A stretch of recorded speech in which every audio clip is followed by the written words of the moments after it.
Well, one of our former BK Live hosts, Robin Cloud, is back with us today, but this time as the director of her first film, a short called Out Again. We'll ask her about that in a moment, but first here she is playing Katie, also known as Kat, bringing her new wife home to see her parents. Only thing is, her mom has Alzheimer's, so will she even remember that her daughter is gay? Take a look.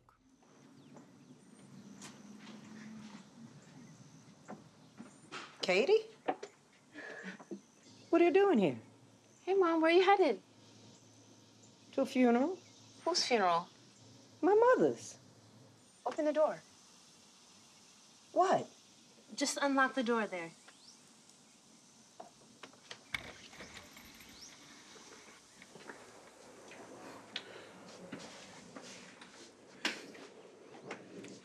Hurry. Why don't you let me take that? Don't you dare. Okay, well, why don't we sit down and wait? I'm fine, standing right here. Hey, Mom, where's Dad? I saw him this morning. He was wearing khakis. What are you wearing? Clothes. Can you keep an eye on her? I'm gonna go find my dad. Of course. Can I get you something to drink? No. Okay, I'll just get us some water.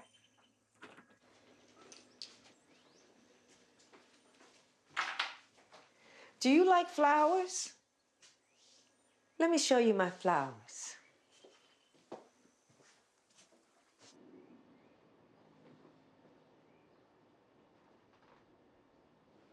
Dad? Oh, Jesus. You almost gave me a heart attack. Hi, sweetie. I didn't know you were coming. Well, it was a surprise. Yeah, nice one. Listen, Mom is standing out the back door waiting for someone to take her to Nana's funeral. I mean, too bad she died 10 years ago. Yeah, she's done it every afternoon this month. Oops. Time to fix her snack. Come on. She does that every afternoon and you just let her wait? Well, yes, it's what she likes to do, Kat, so I let her do it. I'm tired of fighting. Maybe we should get you some help. She wouldn't like that, and she wouldn't trust anyone else. I'm worried about you. I'm taking care of her. Right, but who's taking care of you? Give me the plate. I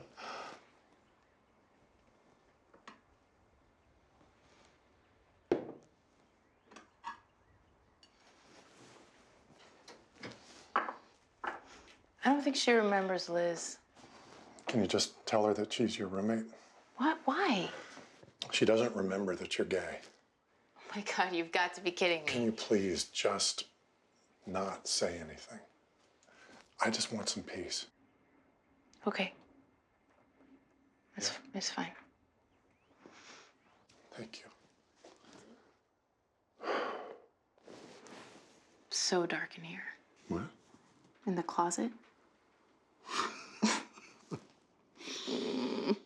I love you. I love you too. So I need you to pretend that we're straight, just for the weekend. Are you kidding me? Just the thought of that is making me feel nauseous. Okay, well then we shouldn't say anything. Seriously? We came here to tell your parents we got married, and now you want me to pretend that we're roommates? Do I need to call your therapist? No, look, I know it's stupid, but my dad asked, and I just think it'll be easier this way. Please. Lucky you're so damn cute.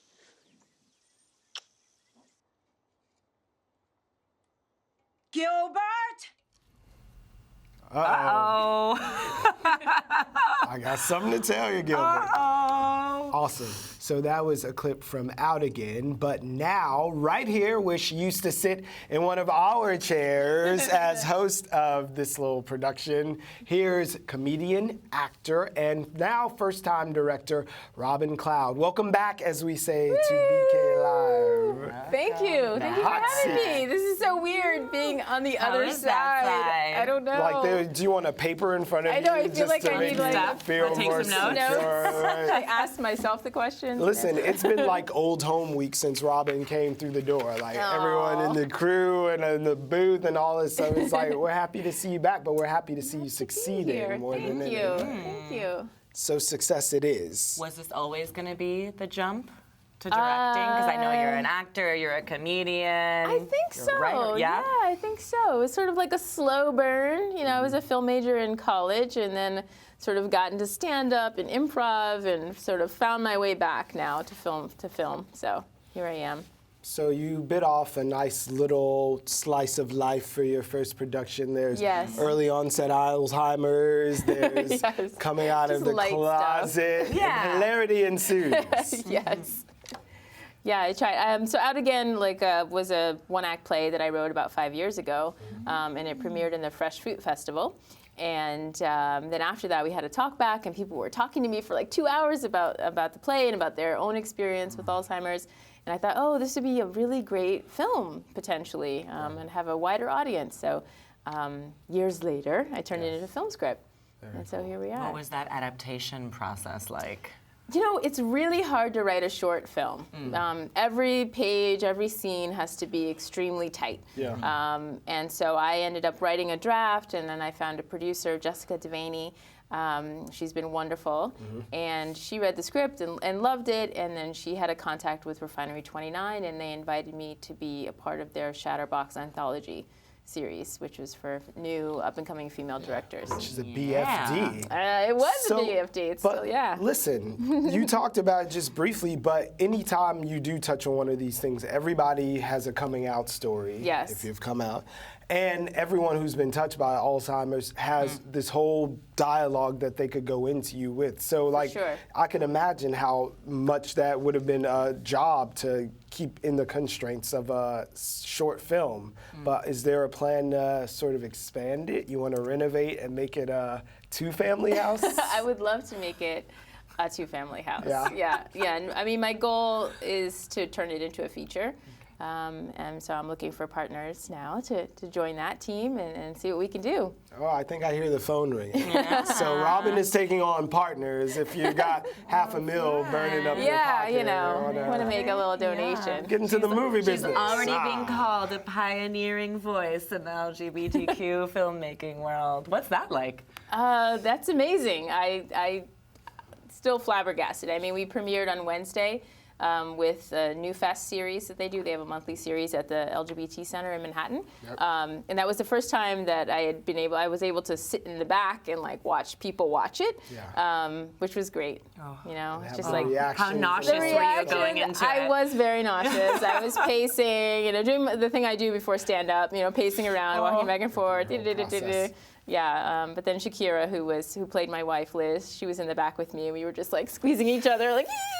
Okay. Are they really gonna laugh? They're really laughing. But speaking of the wife thing, I want to go back to my notes because your movie's been called Bold and Playful. And speaking of Shakira, I just wanted to touch on that thing. It looks like the sort of life and world that we inhabit here in Brooklyn with your casting and the way that it looks representative of the way you live your life and I think the way that we are. So how much did you think about that when you were going into the casting and casting your mom and your dad and your wife and all of these things? Yeah, I think it was important for me to have a diverse cast. I mean, initially, Liz's character was going to be Latina, and then I decided to open it up to all women of color. And so she came through at clutch Here at comes the end. Shakira. Yeah, because I really wasn't sure. I wasn't finding someone that really hit it. And then she sent me a tape, and I was like, oh my God, yes. Yeah. And I hired her on the spot.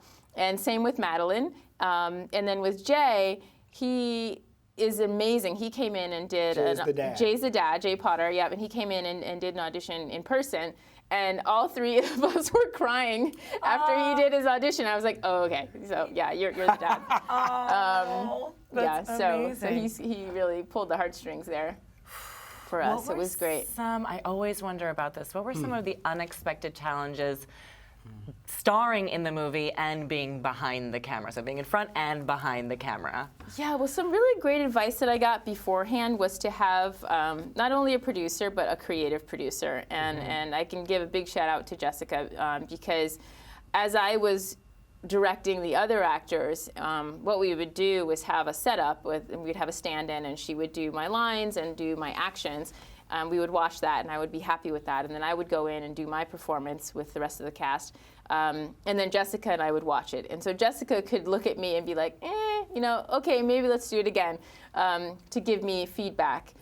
Because otherwise really you're smart. in a No, bubble. Totally. Yeah, You have no you get idea home, what you you're watch it doing. daily. Yeah. You're like, oh my God, I was terrible. And we only had 2.5 days to shoot it, so it was Wait, a really. the whole thing from beginning to end, you shot Yeah. this over the course of 2.5 days? Yes. This is like, reminds me of when you watch those kids and they draw like an animation and a stick figure and there's a whole pile of things Yes. for 3 Yeah. seconds of footage. Exactly. Yes. Yeah. So 2.5 days. Really? So we didn't have a lot of time. I mean, our set was really, really tight. We got there at 6 and we tried to end at 6 or 7. Right. Did that ever happen? Yeah, we were on time every day. So they were really happy, the crew. And shout out to my crew because it was important to me to hire LGBTs, people of color, and women. So most of my crew were all of those people. I only had one straight guy out of 25 people. So The token. yeah, the token. Robin, if I remember correctly, this was dedicated to your To my grandmother, Inez. Yeah. Does So do you have a personal? Is there a? yeah, I mean, this exact thing didn't happen, but she did have Alzheimer's, and I used to call her and we would chat. And as she was getting towards the end of her life, I would notice that there would be a pause, and then she would ask me the same questions over and over again. And so we would go through that for like 15 minutes. Yeah. And by the end of it, I was like, wow, what would happen if she forgot I was gay? Like, would I have to come out again? And so that's what inspired the story. The funny thing too is that coming out is a lifelong process. Like Yes, every for situation that you're in, you Any new situation? yeah, it's Yeah, like, every time it's you a move, thing. every time you get a new job, you make new friends, you go to a party, you're constantly coming out. Right. Yeah. So there's no question there. We just wanted to share an astute observation. that this film helps to contextualize as confirmed. Oh my God. So before you get out of here, you were on Kickstarter and all Indiegogo. Indiegogo, more specifically on Indiegogo. And it's just nice to see the success of that because so often you click into oblivion and I wonder how they went. Whatever happened? And now Yeah, you can watch yeah. it. That's right. Yep. So where now can we watch? it's live today on Refinery 29's website. So you just go to refinery29.com /Shatterbox Anthology. And it'll be just up there with Google. a bunch of other. Or just Google out it. again. I like to see you can like Google rise in it. the Google Yes. searches. So Google Robin me. Cloud out again. Get some Google love in there. Yeah. They'll Thank send you to you. Refinery. They Thank have you enough so followers. much. Yeah, they do. This was awesome. Thank you for having me. Come back sometime. I You will did for great sure. on that side. You did great. All right.